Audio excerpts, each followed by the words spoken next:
Para sa Diyos, sa Pilipinas kung mahal. MJ Mondihar, SMNA News. Sama naman natin ngayon live sa studio ang isa po sa mga nagsampa ng impeachment case laban kay PBBM. Walang iba kundi si Attorney Harold Respicio, ang Vice Mayor po ng Reyna Mercedes Isabela. Attorney, good evening. Welcome back, sir. Yeah, buddy. Good evening, MJ. Good evening, Admar. Nice to be back.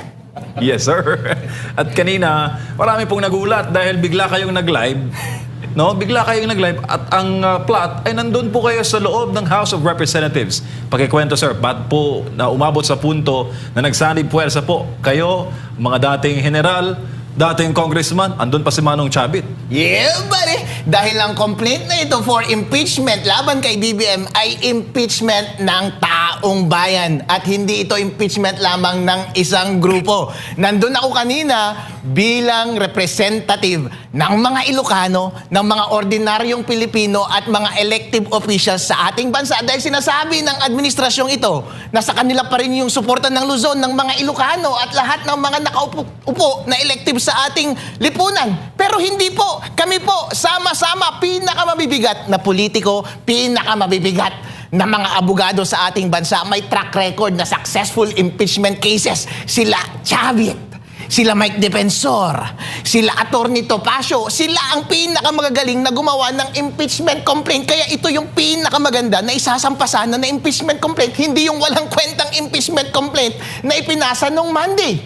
Kaya po, dali-dali kaming nagpasa ng impeachment complaint dahil pagbalik ng session ng Congress sa Monday, ay sure yan. I-refer nila yan sa Committee on Justice. At sabi ng Supreme Court, pagkapasa ng complaint at pagka-refer sa Committee on Justice, bawal nang magsampa ng impeachment complaint ulit kasi nasa Constitution yun within 1 year. Kaya kailangan naming magpasa bago sila mag-refer sa Monday. Kaso nga lang, hinarangan kami ng Secretary General. Wala daw siya, nasa Taiwan daw siya. Under sa rules ng House of Representatives, ang tatanggap ng impeachment complaint ay yung Secretary General ng House of Representatives. Kung wala sa office, si Secretary General, meron siyang deputy at yun yung humarap sa amin kanina. Sabi niya, wala daw siyang authority na tumanggap. Hello, sir!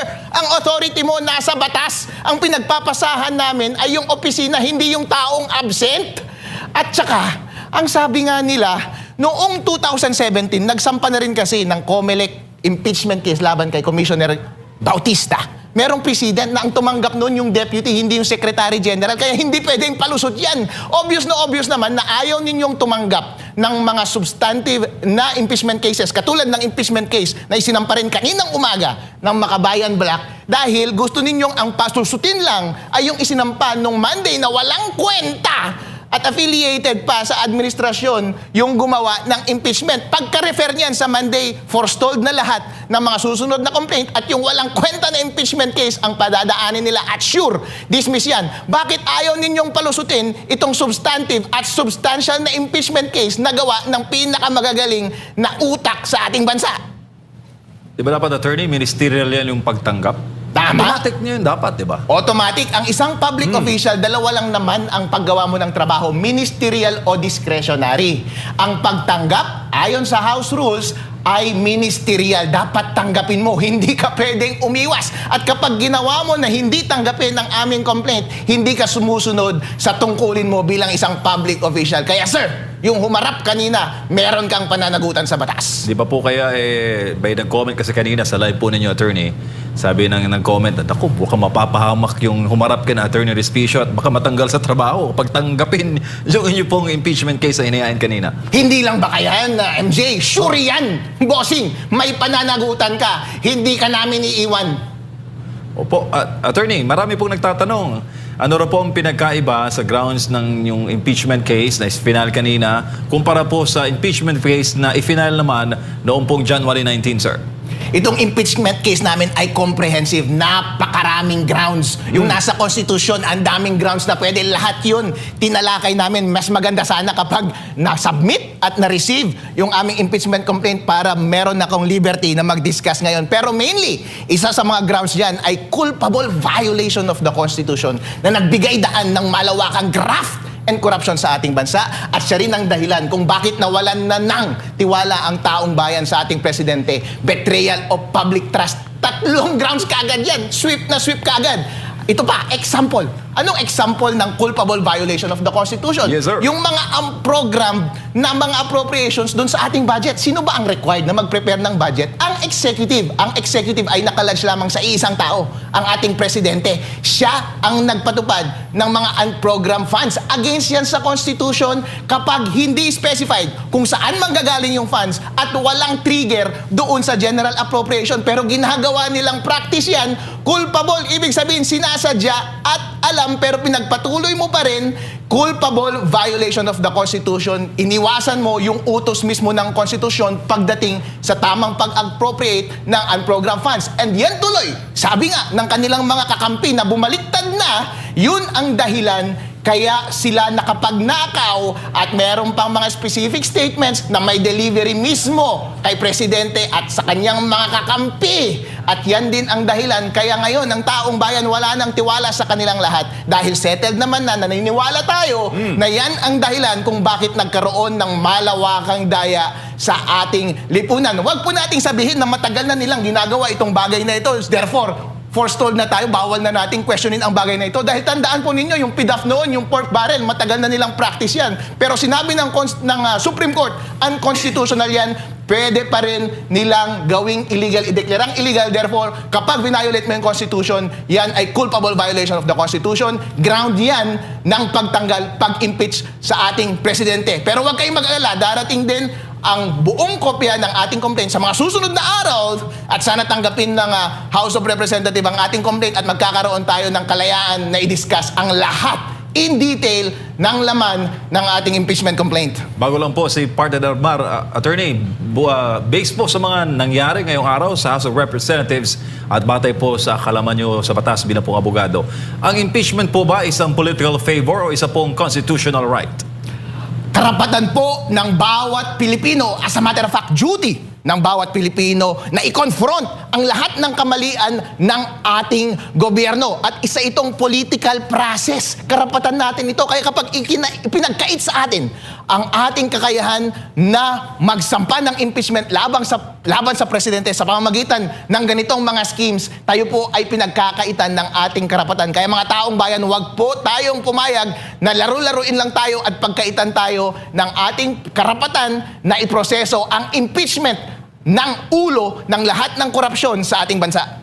Attorney, magandang gabi. Kanina, nabanggit mo na yung deputy ni SecGen nakausap at tumarap sa inyo. Meron ba silang ipinangako, balik na lang kayo bukas or meron ba silang ganyang sinabi? Tameme naman itong kasama nila doon sa Secretary General's office dahil ang sinabi lang niya, bossing, mag-manifesting mga kasama kanina ng abogado. Ano ang basis mo sa batas? Bakit ka tumatanggi? Hindi sir, hindi sir. Sinasabi ko lang, minamanifest ko lang na hindi ako authorized. Bakit ka hindi ka authorized? Authorized ka ng batas. Hindi ka pwedeng magpalusot. Binabayaran ka ng pera ng taong bayan. Kami ang nagpapasweldo sa'yo. Bakit ayaw mong gumawa ng iyong trabaho? During kanina ba, meron bang effort siya na tawagan si SecGen at nakakuha ba kayo ng tugon mula kay SecGen sa pamamagitan na lang niya? Walang effort, effortless na effortless itong si Idol. Halata naman kasi na ayaw nilang tanggapin dahil una pa lang kaninang umaga hindi na nila tinanggap yung sa Makabayan Black. Sa amin din walang ka-effort sabi nasa Taiwan. Meron pa kang chismis na hindi totoong nasa labas ng bansa si Secretary General dahil tingnan nga natin yung Bureau of Immigration Records kung totoong nasa labas siya ng Pilipinas. Opo, bukas na po ang huling, kumbaga, ang sa weekdays natin, office days. Bukas, Biyernes po at Lunes, babalik na sila. Wala ba silang sinabi na balik na lang kayo bukas and at the same time, babalik pa kayo bukas doon? Ano ba ang magiging, at least ngayon, siguro alam na ni SecGen na merong dalawang nakaumang.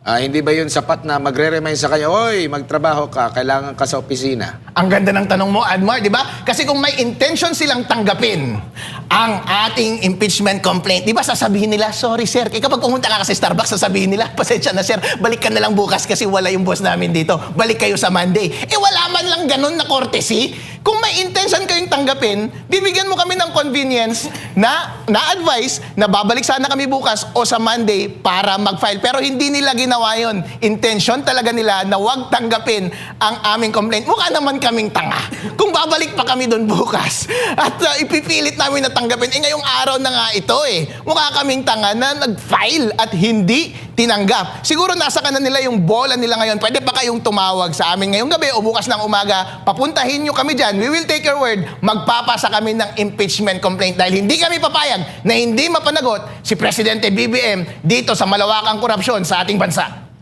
Hindi na ito kumbaga yung follow-up hindi lang basta text hanggang tawag, kundi mababasa na talaga ni SecGen mga balita na meron siyang hindi natanggap na mga complaint. No, ngayon, if ever po, attorney, na hindi pa rin tatanggapin hanggang bukas, ano po yung nakikita niyo po dito? Ano bang napag-usapan ninyo na maaaring susunod ninyong hakbang kung pwede ninyong ilahad? Maraming pwedeng mangyari at marami kaming hakbang. For sure, mapapanagot si Secretary General ng House of Representatives dahil sa kanilang pagtanggi ng pag-receive ng mga maaayos na impeachment complaint. Ganon din yung deputy na yan na nagpakita kanina sa ating video. At higit sa lahat, hindi kami titigil hanggat hindi mapanagot ang totoong may kasalanan ng lahat ng pagnanakaw sa ating bansa na si BBM. Opo, dito naman po kasi parang hindi natutugma doon sa naging panawagan mismo ng Vice Chairman ng Committee on Justice nung nakapanayam namin siya dito sa SMNI, talagang naghihimok pa sila after nitong isang yung pinakaunang impeachment complaint. Naghihimok pa sila, sa lahat ng may mga complaint ba dyan, maghain na kayo. Yet, marami na, dagdag na dalawa yung naghain. Yun nga, sad to say, hindi kayo napagbigyan na tanggapin yung complaint. Mga mambobola lang tong mga ito. Hoy, hindi nyo kami girlfriend para bola-bolahin. Kung talagang sincero kayo sa inyong pangako na tatanggapin nyo talaga, dapat tinanggap ninyo yung dalawang impeachment complaint na maayos ngayong araw na ito. Mga sinungaling kayo. Opo, doon po ba sa naging paliwanag or pahayag ng Supreme Court, yung kanilang decision ukol nga po dito sa impeachment complaint, ano po yung mga malilinaw dito na nakasaad sa tingin nyo po na parang hindi nasunod dito sa nangyari po ngayon? Malinaw sa House of Representative rules na kapag mag-initiate ka ng complaint, kailangan mong i-tender or i-file sa Secretary General. At yun ang ginawa namin. Lahat po, in form and substance, kompleto po ang aming impeachment complaint. Bakit hindi ninyo tinanggap? Ang duty na yan para tanggapin ay ministerial. Maliwanag na maliwanag sa batas na hindi ninyo ginawa ang inyong trabaho. Kahit siya mismo kanina humarap siya doon sa camera, wala siyang maibigay na paliwanag, walang basehan sa batas kung bakit siya tumanggi na tanggapin ang maayos na impeachment complaint. Parang wala ata siyang choice sa attorney kung tatanggapin niya, baka mawalan siya ng trabaho. Pag hindi niya tatanggapin, baka mawalan din siya ng trabaho.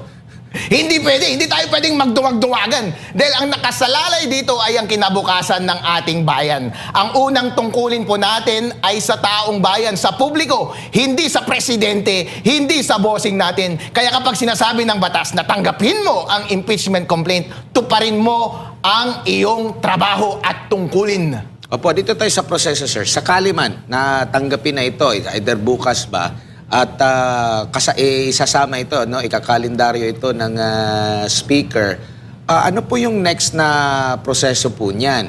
Kasi halimbawa, kung tatanggapin itong tatlo, sino po ang magsasabi kung saan dito sa tatlo ang uusad? Pag-iisahin ba ito? Sa inyo po pagkakalam po, attorney? Sa Monday, ang House of Representatives, ang na-anticipate namin ay dapat nilang i-refer ang lahat ng impeachment complaint na na-file sa Committee on Justice. Yun yung customary at yun ang ina-expect namin. Kung meron man kayong gagawin na kalokohan, saka tayo magtatapat-tapat kapag ginawa nyo na ulit yun.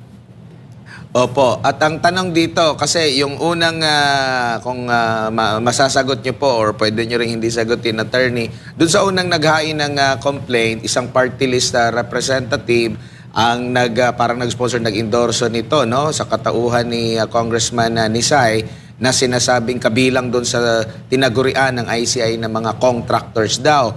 Dito naman sa pangalawa sana, ngunit hindi tinanggap yung Makabayan Block. Tapos, itong pangatlo po, wala po kaming narinig. Meron po ba or sino po ang magiging endorser nito? Marami kaming endorser, nandun na sila kanina sa building. Kasama na nga dapat namin silang bababa kanina para mag-file eh. Kaso nga lang, nabalitaan namin na yung filing ng Makabayan Black ay hindi tinanggap. Eh syempre, malamang baka yung amin hindi rin tanggapin. Alangan namang ipapasubo namin sila sa laban na hindi pa nag-uumpisa tapos na-reveal na namin yung identity nila. Eh itong kasama natin sa admin, sila BBM, mga siga itong mga to eh. Magaling itong mangharas eh. Kaya ipapahamak ba namin itong mga kakampi namin? Pero wag po kayong mag-alala, ang lalakas ng aming mga endorser. Kompleto po tayo sa ating complaint. Sir, dito po tayo sa naunang, yung tinanggap, huwag tayo sa nauna kasi, di ba? Sa tinanggap nila na impeachment complaint sa grounds. Unahin natin, sir. Mababaw po ba yung grounds na sinasabi nung final po ni Attorney De Jesus ba yun? Yung respondent ordered and enabled the kidnapping and surrender of former President Rodrigo Roa Duterte to the ICC. Ito po yung first grounds po to support his impeachment complaint against the President. Anong masasabi mo, sir? Maayos yung ground na yan. As a matter of fact, baka nasa complaint din namin yung ground na iyan. Abangan ninyo. Pero ang point lang namin is, pabayaan ninyo na madiscuss natin ang lahat ng grounds at substantive dapat at maayos yung ating complaint na ifa-file. Kaso nga lang itong complaint na ito ay napakaiksi. Paano naman tayo makakaasa na paaandarin yan at bibigyan yan ng panahon? Eh kung napakaiksi din lang, wala kang space para magbigay ng maayos na narration of facts, maglagay ng attachments. Siyempre, binibigyan mo lang ng dahilan yung Committee on Justice na i-dismiss yung final mo na complaint. Eh obviously, yun naman ang ginagawa nila para kapag may file at ma-dismiss, hindi na pwedeng mag-file ulit ng susunod na impeachment complaint. Etong impeachment complaint namin, ang gagaling ng mga gumawa. Mali-maleta ang hawak namin kanina para i-file. Bakit hindi ninyo pinatuloy? Dito babagsak si BBM! Oo, at for the record, sir, ay sinubukan namin ng SMNA News na kunin po ang pahayag ni dating PCO Secretary, ngayon po ay House Secretary General Cheloy Garafil, at sa mga oras na ito ay hindi pa po namin nakukuha, pero nabasa niya na po ang aming mensahe para po mabigyan din siya ng patas na panahon na sabihin naman ang panig ng House of Representatives sa mga paksang na ito na napaka-importante, attorney, sa araw-araw na pamumuhay ng ating mga kababayan. Yun, baka out of the country pa, idol. Kasi sabi nga ni Atty. Topacio kanina, hindi ba't illegal na pumunta sa Taiwan ang mga public officials dahil sa ating One China policy? Isang kalokohan na naman na ginagawa nila ito. It's either illegal na pumunta siya sa Taiwan or hindi totoong pumunta siya sa Taiwan. Hindi natin alam. Opo, sir, ito pong sinasabi na mag-trigger ng one-year bar rule sa 2027 bilang pong nasa politika din, attorney. Kapag nagtagumpay po ang one-year bar rule at hindi po magkakaroon ng chance to file an impeachment case against the President come 2027, ano po ang kahihinatnan ng kampanya ng administration come 2028 presidential race? Kapag hindi tayo makakapagsampa ngayong taon na ito, syempre 2027 na ang next opportunity natin, malapit ng eleksyon by that time, baka huli na po ang lahat. Kapag gumagawa po tayo ng tama para ituwid ang lahat ng kamalian sa gobyerno, wala pong mas magandang panahon kaysa sa panahong ngayon. Kaya hindi pwede nating sabihin na saka na, sa susunod na lang ulit, pagbigyan mo muna yung una. Hindi po, dahil karapatan po ito ng taong bayan. Ito po ang totoong boses ng bawat Pilipino dito naka-embody sa impeachment complaint na ito. Kaya bigyan niyo po ng due process, bigyan ninyo ng tenga ang boses ng taong bayan. Huwag niyo silang patahimikin sa unang pagkakataon lamang. Hindi niyo man lang narinig ang kanilang mga argumento. Hindi niyo man lang kami binigyan ng pagkakataon na i-argue ang case namin laban sa presidente sa harap ng taong bayan. Opo, binaba sir, last year naglabas ng desisyon ang Supreme Court laban naman doon sa ginawa na proseso. Sinita nila ang House of Representatives doon sa impeachment naman kay Vice President Sara Duterte. Pag dumakbo kayong Supreme Court, sir, the same pa rin. HREP pa rin ang nai-involve. Anong tingin nyo na mangyayari? Hindi natin alam kung anong nangyayari sa ating gobyerno ngayon. Ang alam lang natin ay mahilig silang gumawa ng kalokohan. Pero please lang, sa pagkakataong ito, sir, pagbigyan nyo siya na yung impeachment complaint laban kay BBM. Hindi pwedeng sunod-sunod ang mga ginagawa ninyong kalokohan laban sa taong bayan. Ito na po ang tanging boses ng bawat Pilipino, ng buong Pilipinas. Wala nang iba silang pagkakataon na maayos para idulog ang kanilang mga hinaing, kundi sa pamamagitan lamang ng impeachment complaint na ito na maayos. Bigyan niyo po sila ng pagkakataon at huwag niyo silang pigilan sa una pa lamang. Attorney, sinabi po ng, bago lang ulit si Party Arbar, sinabi po ng Malacanang through Yusek Claire Castro na yung impeachment complaint ay masama po sa ekonomiya ng Pilipinas. Anong masasabi po ninyo, sir? Ang masama sa ekonomiya ng Pilipinas ay si BBM at ang kanilang pagkukurap. Sinising niyo pa kami? Hindi pa nga umaandar yung impeachment. Yung impeachment kagad ang may kasalanan. Hindi ba pwedeng ang may kasalanan ay yung korupsyon na ginagawa ninyo na pinamumunuan ng ating presidente? Opo.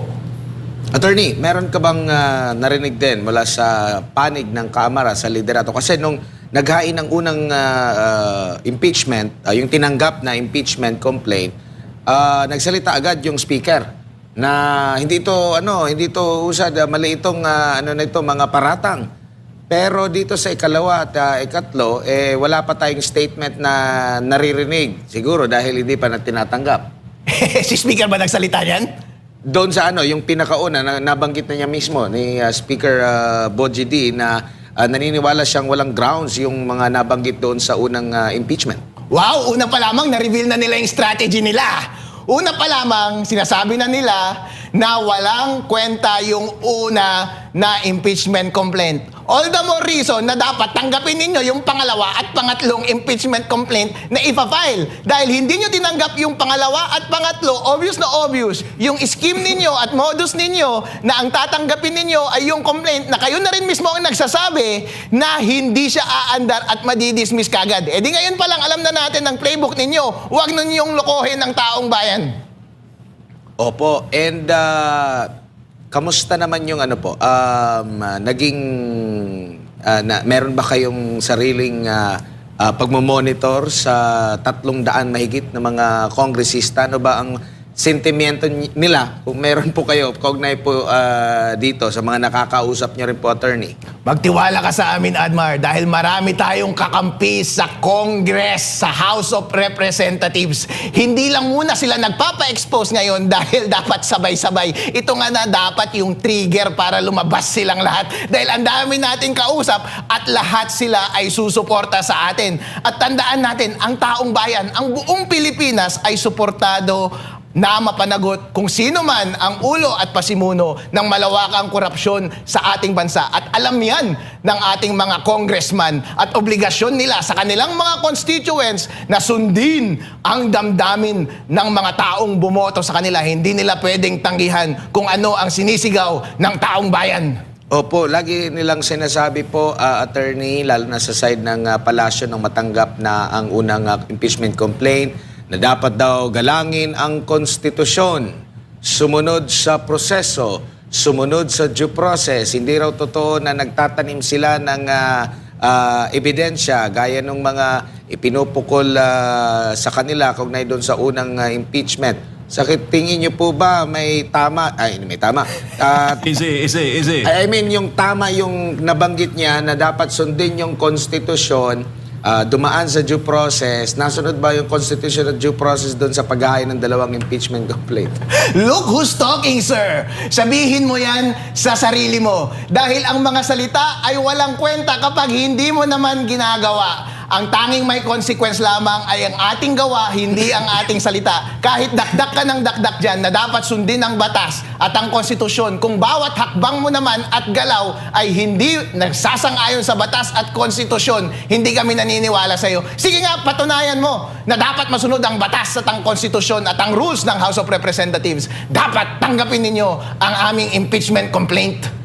Opo, sa unang bahagi po ng linggong ito, attorney, ay nakausap nga po namin si Vice Chair ng House Committee on Justice, isa pong abogado, panyero po ninyo, si Congressman Attorney Jonathan Keith Flores. Natanong po namin kung paano po matitiyak ng House of Representatives ang patas na pagtalakay, gayong ang mayorya ng mga kongresista ay kaalyado po ng presidente ng Pilipinas. Sabi po niya, and I quote, importante to note also na lahat naman ng congressman ay political person. So, dependent din sila kung ano ang public sentiment on that day. So kung ang publiko ay nakita nila yung impeachment complaint at pabor sila or against sila, then most likely the decisions of Congress will also be swayed not just by the evidence presented but also by public opinion, end of quote. Ano masasabi mo doon, sir? Exactly. Pabayaan ninyong makita ng mga congressman ang substance ng aming mga argument. Pabayaan nyo kami na ipresenta ang aming mga argument sa taong bayan. Dahil sabi na rin niya, kapag humusga ang taong bayan na totoong may kasalanan nga si BBM at dapat siyang ma-impeach, walang ibang magagawa ang mga congressman kundi sundin ang damdamin ng taong bayan. Pero mga boss, bakit hindi nyo pinabayaang marinig ng taong bayan ang laman ng aming impeachment complaint? Opo, attorney, ano po ang sa inyo pong bayan, no, sa Isabela? Kamusta po ang assessment nila? Ano po natatanggap din yung feedback kaugnay po sa issue ng korupsyon, sa flood control? Meron pa silang mga pinapaabot sa inyo ng mga katanungan, attorney? Saan tayo hantong sa issue na ito, sa korupsyon? Masasabi ko sa inyo, yung korupsyon dyan sa flood control ay national yan, kasama na ang aming bayan. Meron kaming mga inquiry sa aming council, katulad ng mga ginagawa nilang hearing sa Senate at dun sa House of Representatives. 5 sa bayan lang namin na maliit, 5 flood control project ang bumagsak. At inamin yan mismo ng DPWH. At ganun din sa Ilocos Norte, kasama namin si Governor Chavit kanina, ang dami niyang ipinakita na palpak na ghost project, hindi na kompleto or within 1 year, sira kaagad yung kanilang mga ginawang flood control o DPWH projects doon sa Ilocos.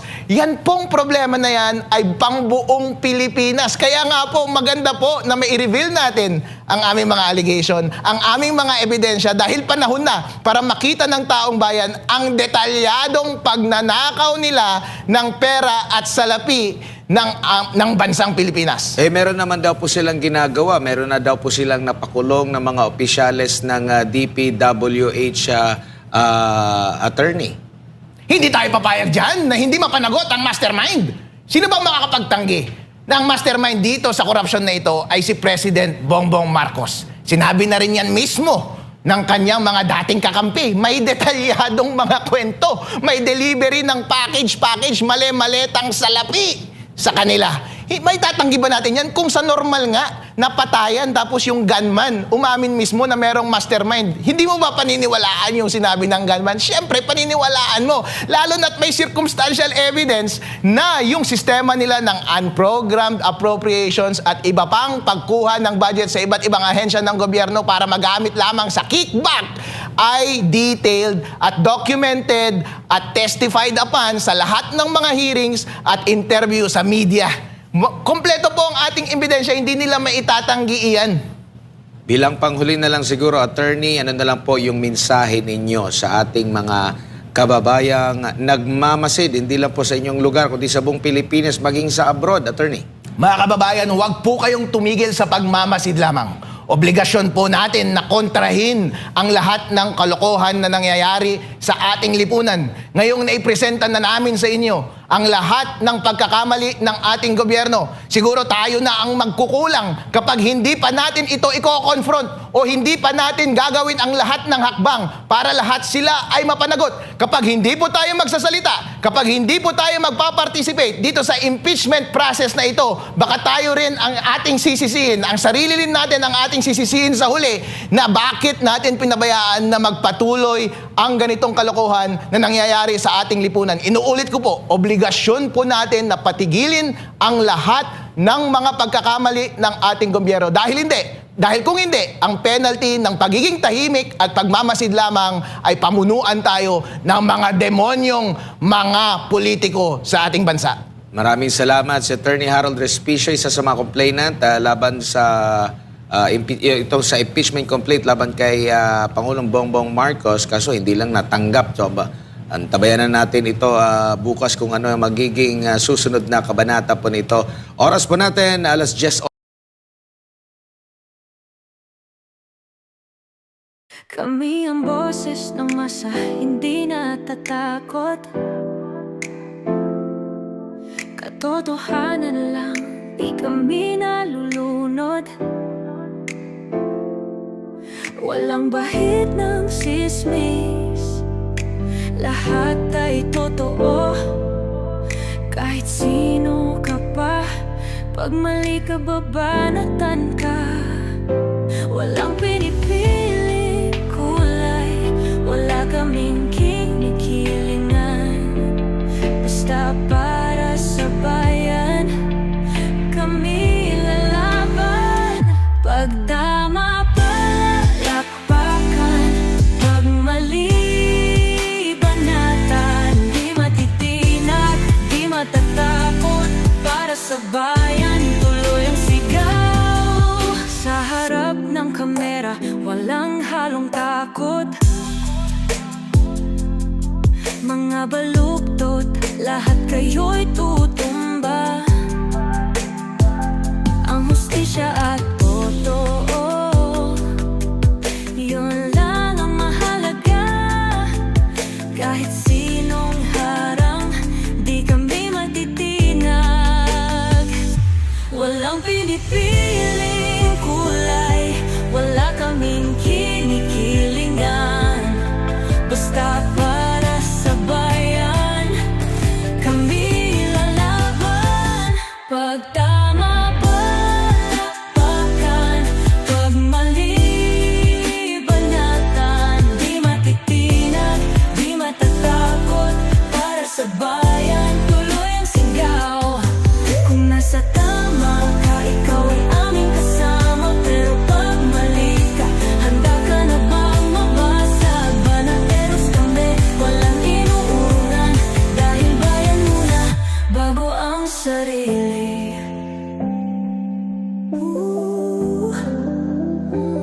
Bago ang sarili.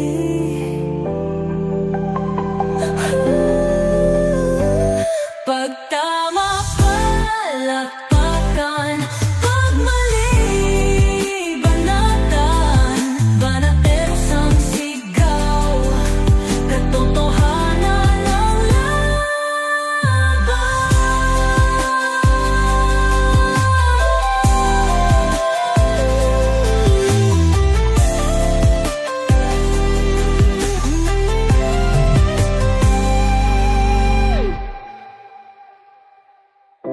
Sa harap